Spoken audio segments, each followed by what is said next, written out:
আসসালামু আলাইকুম, সবাই কেমন আছেন? আশা করি যে যেখান থেকে আমার এই ভিডিওটা দেখছেন সবাই ভালো আছেন, সুস্থ আছেন। আমিও আপনাদের দোয়া আল্লাহর রহমতে বেশ ভালোই আছি। তো এই যে দেখুন, আমি একটু বিকেলবেলা একটু বারান্দায় আসছিলাম।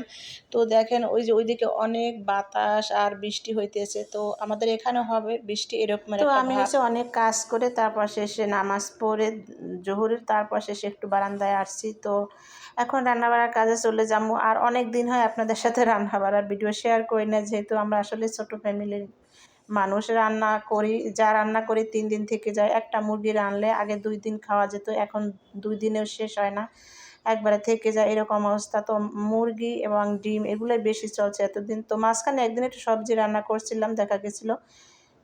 তো এই যে দেখুন, এখানে আমি একটু বাতাসের পরিমাণটা আপনাদেরকে দেখাইতেছি। দেখেন এই যে কাপড়টা উড়িয়ে নিয়ে যাচ্ছে, এমনকি মানে পারে না তো আমারে উড়িয়ে নিয়ে যায় এরকমের একটা অবস্থা। এত পরিমাণে বাতাস হইতেছে। আর যেহেতু আমার বাসা উপরে, প্রচুর প্রচুর বাতাস, এই যে দেখেন। আর এই বারান্দার এই সাইডটা আমি ইচ্ছা করে খোলা রেখেছি, একটু অনেক ভালো লাগে অনেক সময়। একদম খাঁচার ভিতরে আমার ভালো লাগে না, সেই জন্য ওই ছাদটা কিন্তু আমি একদম গ্রিল দিতে দেই নাই। আর বাড়িওয়ালাও দেয় না, বলে আচ্ছা ঠিক আছে তো এই থাকেন যে আপনি। দেখেন, আমি কিন্তু গোসল করার আগেই একটা মাছ ছিল, তেলাপিয়া মাছ। তো সেই মাছটা একদম তাজা, একটা মাছে নিয়ে আসছিল। মাছটা অনেক বড় ছিল, বেশ বড় ছিল। তো তখন আর ক্যামেরা অন করি না, আসলে ভালো লাগে না। রোজা রেখে নামাজ পড়ে তারপর সব কিছু একদম ঘর ক্লিন করে তারপর গোসল করে নামাজ পড়ে তারপর শেষ পর্যন্ত আসে। তো ভাবলাম যে মাছটা কেটে তারপর একবারে গোসল করে আসি। তো সেই জন্য আর কি গোসলের আগে মাছটা কেটে নিয়েছি। এখন এই যে সবজিগুলো কাটবো। তো আজকে রান্না করব যে এই তেলাপিয়া মাছ আমি পেঁয়াজ দিয়ে ভুনা করব, আর হলো ফুলকপি আলু দিয়ে একটা সবজি রান্না করব। অনেক দিন হয় সবজি খাইনি, মাঝখানে একদিন খেয়েছিলাম সিম তরকারির সবজি। তো আসলে আমার কাছে ভালো লাগে না এত মাংস, আমার কাছে কিন্তু মাছ সবজি এগুলোই ভালো লাগে। তো যেহেতু ঘরের আর 2 জনে খাইতে পারে না, তো সেই জন্য আর কি রান্না করতে হয়। তো এই যে দেখেন, এই আমি এখন সবজি কাটাকাটি করব, তার আগে ভাবছি মাছের ভিতরে একটু মশলাটা মেখে রেখে দেই, তাহলে মশলাটা ভিতরে একটু ডুববো। আর মাছ কিন্তু গরম পানি এবং লেবুর রস দিয়ে ধুয়ে নিয়েছি অফ ক্যামেরায়। আসলে এত কিছু দেখানো আসলে সম্ভব হয় না। আর রোজায় দেখছেন তো, বয়স দিতে গেলে না একদম কথা একদিকে নেই যায় আর একদিকে এরকমের অবস্থা। তো প্লিজ আপনারা কিছু মনে করবেন, একটু ক্ষমার চোখে দেখবেন প্লিজ। আর একটা কথা হলো বোন, আমরা হচ্ছে ছোট ফ্যামিলি, মাত্র 3 জন মানুষ। আমরা ওই রকমের মানে বড় বড় ডেক এগুলো ভর্তি করে রান্নাও করি না। আর যেহেতু আসলে আমার রান্নার ভিডিও, এই জন্য আমি এটা তেমন একটা শেয়ার করি না। কারণ দেখি অনেকেই আসলে একটা বাজে কমেন্ট করে ফেলে, হা হা দিয়ে ফেলে কমেন্টের ভিতরে খাওয়া দাওয়া দেখাইতে গেলে। তো এটা না আসলে আমার কাছে অনেক খারাপ লাগে, কারণ সবার খাওয়া দাওয়া এক না, সবার ফ্যামিলির মানুষও এক না। দেখা গেছে অনেক ফ্যামিলিতে অনেক লোক থাকে, কাজের লোকই থাকে 5 জন, তাই না?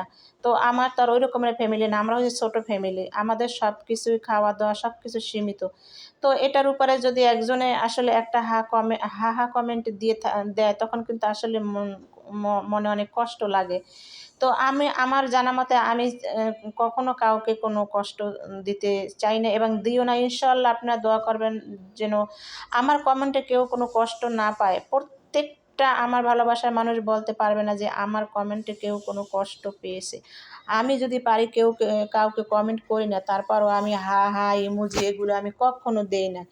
আর আপনি বড়লোক আছেন বেশ, আমি সেটা দেখতেছি, ঠিক আছে? আপনি অনেক বড়লোক, আপনি রাজা, প্রজা না, আপনি রাজা, আপনি রানী, আপনি সব কিছু। আপনি আপনি এগুলো নিয়ে ভিডিও করবেন। এগুলো নিয়ে তো ভিডিও করতেই হবে, বানাতেই হবে, ঠিক আছে। কিন্তু আপনি কমেন্টে এসে তো এত দেখানোর দরকার নাই যে আপনি একজন রাজা, তাই না?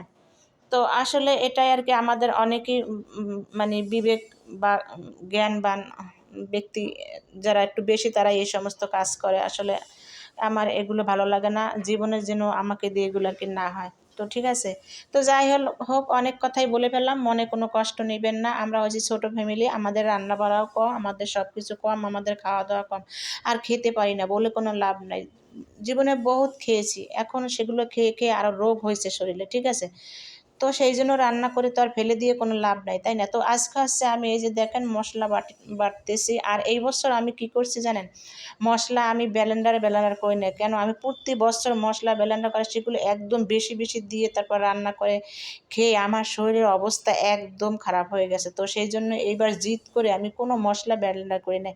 আমি ভাবছি আমি যেদিন যেটুক খাবো সেইটুক আমি বেটে তারপর শেষে খাবো। এই যে দেখেন, এখানে 1 টুকরো জিরে নিয়েছি আর 2 টুকরো রসুন নিয়েছি। এগুলো ওগুলো বেটে আমি মাছ ভুনা করব, সেটার ভিতরে দিব, আবার সবজির ভিতরে দিব, সেটা আবার আলাদা বাটবো, ঠিক আছে।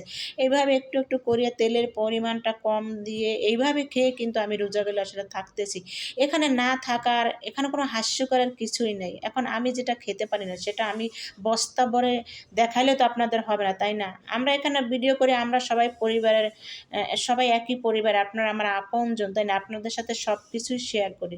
তো সেটা দেখে যদি কেউ একটা হা হা কমেন্ট দিয়ে ফেলে, তো তাহলে তো আর এগুলোর কোনো মানে হলো না। আপনার বড়লোকিতা নিয়ে আপনি থাকবেন, এখানে আমার কিছুই করার নেই। আপনি 2 বস্তা আমাকে দিয়ে দেবেন না, আর আমিও আপনাকে 2 বস্তা দিয়ে দেবো না, ঠিক আছে? তো রোজার ভিতরে আসলে এই সমস্ত কথা আমি বলতে চেয়েছিলাম না, তারপর মনে অনেক কষ্ট লেগেছে বলে আমি একটু বললাম। প্লিজ আমার কলিজার আপুরা কিছু মনে করবেন না। একটা মানুষ আসলে সবার কাছে ভালো হইতে পারে না, একজন না একজন তার পক্ষে খারাপ থাকে, আর এটা আমি কিছুই মনে করি না। এগুলো আমি একদম এড়িয়ে চলি, কারণ অনেক মানুষই আছে, আপনি দেখবেন যখন একটু মানে কিছু করার চেষ্টা করবেন তখনই আপনাকে টেনে হেঁচড়ে নিচে নামানোর চেষ্টা করবে, আপনাকে এমন এমন কমেন্ট করবে যাতে আপনি আর এই কাজে হাত না দেন, ঠিক আছে? তো আমি সেটা ভালোভাবেই বুঝি, তো সেই জন্য আমি এই সমস্ত কমেন্ট এড়িয়ে চলি। যাই হোক আমার কলিজার আপুরা, আমি অনেক কিছু বলে ফেলেছি। আমার ভালোবাসার মানুষেরা যেন এই রোজার ভিতরে আমার এই কথাগুলোতে মনে কষ্ট না পায়, কিন্তু আমি কিন্তু অনেক কষ্ট পেয়ে তারপরে বলেছি, যার জন্য আমি এতদিন রান্না বাড়ার কোনো ভিডিও এসে শেয়ার করি না। আমি কি রান্না করি না? আমি কি খাই না? ঠিকই খাই। যাই হোক, এখন আপনারা বলেন কে কোন জায়গা থেকে আমার ভিডিওটা দেখছেন, প্লিজ প্লিজ আমি তাদের নাম নেব সামনের ভিডিওতে। আর আমি কিন্তু এই রোজার ভিতরে 2 দিন পর পর 3 দিন পর পরও ভিডিও দিতে পারতাম, বড় ভিডিও, কিন্তু আমি দেই শুধু একমাত্র আমার কলিজার আপুদের চ্যানেলের নাম নেওয়ার জন্য আমি দেই। তো আমার একটা আপু কমেন্ট করেছে এর আগের ভিডিওতে, আপু ভিডিও দেখছে হইলো কোথা থেকে, ফেনী থেকে, ফেনী জেলা। আপু ফেনী জেলা আমার খুব পছন্দের একটা জেলা, আমার খুবই ভালো লাগে ফেনী জেলা, কিন্তু একদম ঢাকা শহরের মতো, একদম দোকানপাট সব কিছু।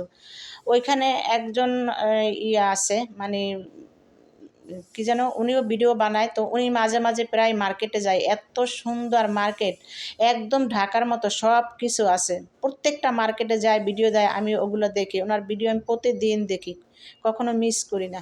তো সেই থেকে আমি ভাবছি যে ফেনী জেলাটা আসলে খুবই সুন্দর একটা শহর। আপু ধন্যবাদ, আপু তুমি আমার ভিডিও দেখো, আমি সবসময় চেষ্টা করব তোমার ভিডিও দেখার জন্য। আর তোমার চ্যানেলের নাম হয়েছে কি, শারমিন আক্তার, মনে হয় তোমার নাম শারমিন আক্তার, ঠিক আছে। ধন্যবাদ বোন, দোয়া করি অনেক ভালো থাকো। আর তোমার চ্যানেল মনে হয় নূতন নাকি? আমরাও নূতন, তারপরও তোমারও নূতন, কত যেন দেখলাম, আসলে আমার এতটা খেয়াল নেই। যাই হোক বোন, আর একটা কথা হলো আমার কলেজের বোনেরা, আপনার প্লিজ আমার ভিডিওটা সম্পূর্ণ দেখার চেষ্টা করবেন, যেহেতু আমি এখন ভিডিওর সময় একদমই কমিয়ে দিচ্ছি, কারণ এত টাইম নেই কারো ভিডিও দেখার, ঠিক আছে। তো যাই হোক, অনেক কিছু বলে পারলাম, অনেক কিছু মানে এখন তো দেখেনি, তাড়াহুড়ো করতেছি কারণ ইফতারির টাইম হয়ে আসছে, একদিকে রান্না করতেছি, অন্যদিকে একটু ইফতারি তৈরি করতেছি। তো যাই খাই আর কি, গরিব মানুষ হিসাবে, আমরা তো গরিব মানুষ, আমরা তো অতটা বড় লোক না। তো যাই হোক, একটা তো খেতে হবে তাই না, ইফতারি তো করতে হবে, তো সেই জন্য একটু জোগাড় জাগাড় করতেছি। আর হইল গিয়া, আপনারা যে যেখান থেকে আমার ভিডিওটা দেখছেন আপনারা বলবেন প্লিজ, আমি আপনাদের পরবর্তী ভিডিওতে নাম নেব, কে কোন জায়গা থেকে আমার ভিডিওটা দেখছেন, আর আমার জন্য দোয়া করবেন, আমি যে তার পরবর্তীতে আপনাদের জন্য আরেকটা ভিডিও নিয়ে আসতে পারি। তো আপনাদের সাথে গল্প করতে করতে আমার মাছ ভুনা কিন্তু হয়ে গেছে শেষ, এখন আমি সবজিটা বসিয়ে দেব, আর সবজিটা বসিয়ে কিন্তু আমি ইফতারির জন্য চলে যাব। তো এই সবজিটা আস্তে আস্তে সিদ্ধ হতে থাকবো। এখানে আছে ফুলকপি, আলু, আর হইলো যে সবজির ডাঁটাগুলো। তো আমার ফুলকপি আমি আসলে তেমন একটা খেতে পারি না, তো ওই যে ডাঁটাগুলো না আমার কাছে খুবই পছন্দ, তো সেইগুলোও নিয়েছি। আর এই যে দেখুন আমি এখন বসিয়ে দিয়ে ইফতারির জন্য চলে আসছি, আর তারা ওই রুমে দেখেন খাট খোলাখুলি করছে, এক রুমের খাট খুলে অন্য রুমে নিচ্ছে, যেহেতু এখন গরম আসছে একটা ফ্লোরিং বিছনা করতে হবে, সেই জন্য। এখানে আমি অফ ক্যামেরায় বুট বানিয়েছি, কিন্তু আর সব খাবার কিন্তু বাহির থেকে নিয়ে আসা হয়েছে। তো সবাই ভালো থাকেন, আল্লাহ হাফেজ।